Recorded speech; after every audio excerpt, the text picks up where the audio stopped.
Shalom. Hari ini kita akan renungkan Injil Yohanes pasal 16, teksnya ayat 17 sampai 24 dan sudah dibagi dua paragraf. Paragraf yang pertama ayat 17 sampai 18. Murid-murid Yesus bersungut-sungut karena tidak mengerti maksud perkataan Yesus, tinggal sesaat saja. Paragraf yang kedua ayat 19 sampai 24. Yesus berkata, "Kamu sekarang diliputi sukacita, tetapi aku akan melihat kamu lagi dan hatimu akan bergembira, dan tidak ada seorang pun yang dapat merampas kegembiraanmu itu daripadamu." Dan ia janji bahwa segala sesuatu yang mereka minta kepada Bapa akan diberikannya kepada mereka dalam namanya. Kesimpulannya, murid-murid Yesus yang mendengar perkataan Yesus, tinggal sesaat saja dan kamu tidak melihat aku, dan tinggal sesaat saja pula dan kamu akan melihat aku. Mereka bersungut-sungut sebab tidak mengerti maksud perkataan Yesus. Jadi Yesus berkata kepada mereka yang membicarakan seorang dengan yang lain, "Kamu sekarang diliputi sukacita, tetapi aku akan melihat kamu lagi dan hatimu akan bergembira, dan tidak ada seorang pun yang dapat melampas kegembiraanmu itu daripadamu."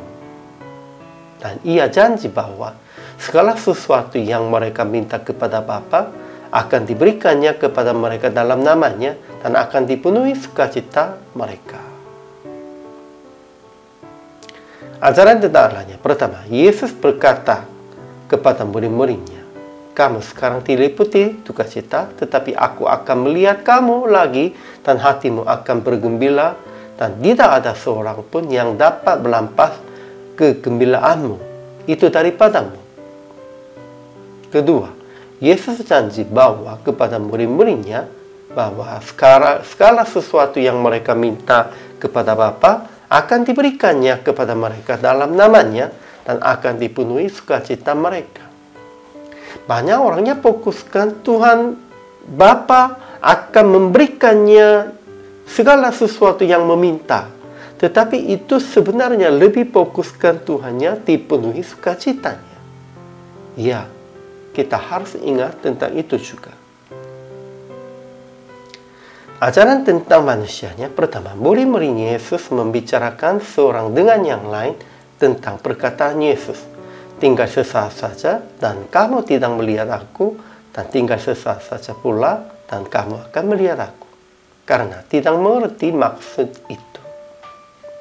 Kedua, sama seperti seorang perempuan berduka cita pada saat ia melahirkan, tetapi sesudah ia melahirkan anaknya menjadi gembira sebab seorang manusia telah dilahirkan ke dunia.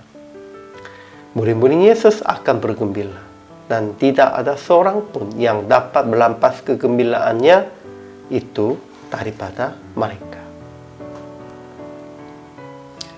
Kemudian aplikasi hari ini. Pertama, sekalipun susah mengerti maksud janji Yesus, janganlah berhati buru-buru dan janganlah bersungut-sungut tentang itu. Melainkan tetap menanti-nantikan akan datang lagi Yesus Kristus dengan percaya bahwa ia akan menepati janjinya.